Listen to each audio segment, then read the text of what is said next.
On Friday, after NPR tweeted out that 300 different networks were going to come together and denounce President Trump, Kamala Harris couldn't help but put a commentary on that and put it out there for everybody else to see. Kamala tweets, "A free and independent press is fundamental to our democracy." I don't even know where to begin with this one. Over the last year, several members of the alternative media have been deplatformed on several different platforms that they use to communicate with the people. Now, you've got your mainstream media voices that are never going to be silenced, no matter who they attack or who attacks back on them. And I assume this is who Senator Harris is talking about. You've got your Fox News, your MSNBC, CNN, and then your ABC, NBC, CBS, and Fox Terrestrial, New York Times, Washington Post. No matter who these people attack, they're never going to get silenced. However, I can't call these people an independent media or a free media for that matter.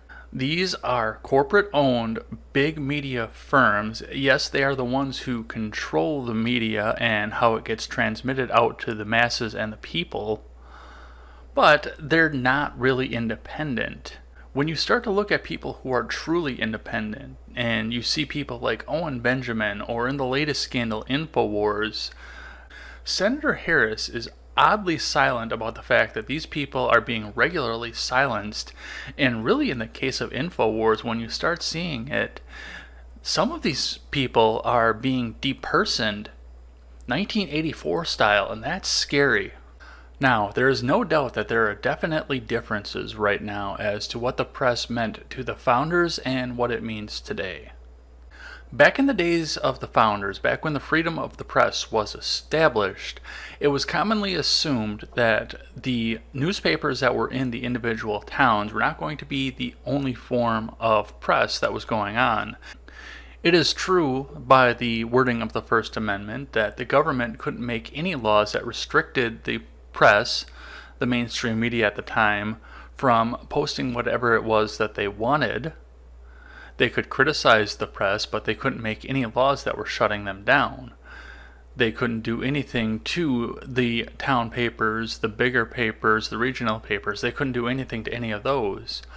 But part of the establishment that was of the First Amendment meant that the government could not come down and make any sort of laws that were restricting just some guy down the street from figuring out a way to make his own printing press and making a competitor to these mainstream media sources. The independent who chose to stand up against the mainstream forms of media would only have to find a way to transmit his message. The government couldn't restrict him in that way or any other way. The only restriction that he had essentially was money and means. I find it completely ironic, the fact that Senator Harris is able to go onto her Twitter feed and state that the free and independent press is a necessity for our democracy to run, and yet people who support her and possibly people in her employ are out there every day trying to attack and bring down the true free and independent press. I do not consider your CNN, your MSNBC, or even your Fox to be a free and independent press. They are highly dependent, and I really don't believe that they are free. But there comes that time in life where a person with a webcam and a microphone sitting in his bedroom every day can sit and start to create a credible threat to the media that is corporate-owned and dependent rather than free and independent, as Kamala Harris says, is a necessity for our country to run. Now, because Harris has brought this up, it's time for me to weigh in on the Internet Bill of Rights. This has been a big topic that's been going around ever since Twitter started banning people and YouTube started kicking people off the platform, because it's largely agreed that these are the only real ways to reach out and try to free the minds of people who might be wavering on the step of independence. I want to preface what I'm about to say by saying that I have a massive amount of respect for everybody out there who has come out and said that we need an Internet Bill of Rights. And there have been several independent media sources that I follow that have said this. But I do not agree with what they say. On Saturday, the conservative millennial Allie Stuckey put out a tweet that essentially agreed with my position on why I think that we need to avoid having an Internet Bill of Rights and instead try to form smaller companies that will directly compete with the media giants that are censoring our voices. I didn't see the tweet when it was first put out, but I did see Allie Beth calling out one of her detractors in a retweet, which quoted the text of the tweet that she put out initially, which is where I got into the conversation. In the interest of protecting the privacy of a private citizen who is not in the center of the media, I will avoid using the name and most of the text of the detractor, but I will read Allie's tweet here. Allie tweets, "I don't like social media censorship, but I really don't like the idea of the government getting involved. In the end, that's going to hurt conservative voices more than help." Yes, somebody got it right. As I go through my social media journey from day to day, I see a lot of the same things from people who are on the right now. People suddenly are okay with the government stepping in and making interventions into private businesses and trying to force private businesses to operate in a way that they see fit. Now, I don't necessarily agree with the way that the big social media giants like Facebook, YouTube, and Twitter conduct business with their end users. Unfortunately, these three tech giants are the best way for anybody to transmit a message out there currently. So I will take the good with the bad, and I will continue to use these services in order to transmit my message up until the point that they deem my thoughts as wrongthink and remove me from their platforms. We have a working agreement right now, and it's called the Terms of Service. But they are a private industry, and they have the right to choose who it is that they choose to do business with. Right now, they choose to do business with me. In the end, that they may not, and that is something that I am going to have to agree with when it happens. But while I'm on my social media journey every day, I see a lot of conservatives making a really big mistake. These conservative voices suddenly want government intervention in every private industry because the private industries do not agree with the government and do not agree with the worldview of these users, even though they continue to use the services. When I read the tweets and the Facebook posts and when I watch the videos of the people who are suddenly asking for an Internet Bill of Rights and a way to force Twitter to allow anybody on no matter what, I start to look back and I start to see the Obama years all over again, just with a different political aspect of it. Now, I'm not saying that Trump is anything like Obama, because he definitely is not. I mean, he's able to utilize social media and populism in order to get an agenda through, or in Trump's case, eliminate an agenda. But for the most part, the two men are highly different. However, the similarities that I start to see and that I start to draw this conclusion from come from the fans of both presidents. Now, there are still hardcore left-wingers out there, and if you talk to any of them, a lot of them will come out and tell you just about the same thing. We are in a situation in our country right now that was never supposed to happen. While most people on the left right now are completely irreligious, I will use a religious allegory to kind of tell you how it was that they felt history was supposed to happen. And you saw it in the tweets and the Facebook posts that they put out prior to the 2016 election. For the majority and the most part, the Obama years were supposed to be a 1,000-year reign. It was supposed to be the 1,000 years of peace before everybody went to heaven and everybody lived happily ever after. So they had no problems going through and propping up the executive branch of our government and lining the courts with people that they liked, and in general just giving more and more power to the federal government, and especially the executive branch of the federal government. More and more powers were laid at the feet of the executive branch of the federal government as more and more seats in the Congress were lost throughout the 8 years of Obama. Essentially, the office of the executive really was getting reformatted more and more to be an emperor's position or a king's position, and the Congress was going to start being an afterthought as more and more power was laid at the feet of the federal government.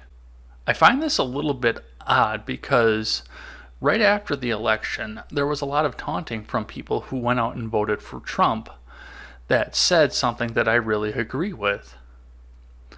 The people on the left spent so much time putting so much more power into the executive branch, and they never thought for a second that it would ever fall into the hands of somebody that they didn't like. They never accounted for that.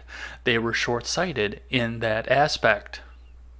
Now, it's not hard to see why the people on the right who are being censored by these major platforms, some of them coming to a point where they're losing their livelihoods from it, want to have the government come and step in and take over these industries and regulate them to a point where they can't censor anybody anymore and they can't stop people from putting their messages out. These people want the government to come in and make an example of these companies and either drive them to the point where they fail and a competitor rises up, or they want them to force these companies to be public utilities and just have a massive government takeover at that point. A government takeover of private industry, if you will. I consider this to be the exact same trap that the Democrats fell into from 2008 until 2016. Yes, the regulations and the Internet Bill of Rights that the people that are on the right want to impose will heavily favor the people on the right. That's why they want it to be imposed. Right now, the people on the right have control of all three branches of government, so of course any law that gets passed through there is going to benefit the people that are on the right and the people that support the people that are in the government in all of their individual fashions. But this is an incredibly short-sighted idea, just like putting all of the power into the executive branch and having the Democrats suddenly be in a panic because somebody that they don't like is now sitting in the executive branch. The people that want these regulations are not sitting here and thinking about what's going to happen when somebody that they don't like suddenly comes into power, or a multitude of people that they don't like suddenly take over the Congress. And they don't see what could happen when an activist Supreme Court can suddenly interpret a precedent of government intervention and allow for things up to and including a full government takeover of all industries. You're stacking the deck against yourself in case somebody else comes into that office that you don't like. The solution is very simple right now. It's not going to be a popular solution, but the solution is very simple. The way to make this work is to start pulling all of the regulations back off of everything else. Eliminating net neutrality was an incredible first step in this process, but you need to go even further than that. You need to take all of the restrictions off companies like Twitter and Facebook. You can't force a CEO to come and answer for what he did against the government in a government hall. That doesn't work. You need to get all regulation off all forms of social media and allow them to do business with those who they choose to do business with. No, this is not going to be popular, and you're going to see a lot of people lose their Twitter and Facebook accounts over it. But what it also does is it pulls all of the same restrictions off alternative sites like Gab and Minds. It pulls all restrictions off of all social media platforms and allows the good ideas to rise to the top and the bad ideas to sink to the bottom.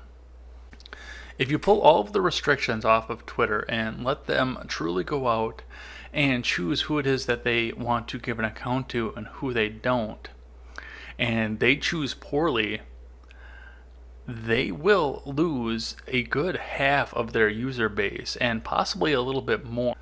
As I've said before, the Donald really came in and saved Twitter because it was circling the drain before that. And now everybody who has a MAGA in their handle wants to be there and see it directly whenever Trump tweets something, whether it's smart or stupid. And you think ad revenues are dropping because you're purging the Russian bots that aren't seeing your ads anymore. You just wait until you start purging everybody who doesn't agree with you 100% and watch how your revenue shares drop. And then start watching how fast your investors start dropping out of your platform. I use Twitter as an example because they are going to have to make the choice. They're either going to have to allow the free speech and allow all of the high-profile people that they don't like onto there, or risk losing half of their base. Meanwhile, you have a company like Gab.ai sitting out there that says you can tweet whatever it is that you want, and we're not going to restrict it no matter what, no matter how badly our server system threatens us. We will find another way. And Gab is going to be affected the same way when you rescind all of these regulations. And it's the same with Minds versus Facebook, and it's the same with BitChute versus YouTube. A Twitter user who will also remain unnamed pointed out the fact that he wants to see the government regulate and force Facebook and Twitter to be more open and not ban people just for wrongthink. He says that the Democrats are going to screw them when they get into power no matter what, so you might as well just let it happen anyway. This user was very receptive to the suggestion that I put up as soon as he said that. When he was done posting that and I replied to him, I told him that the best way to keep the government from screwing us when they inevitably come back into power again is to take more and more restrictions off of everything and repeal as many laws as they can. Stack the deck against the authoritarian Democrats before they come back into office.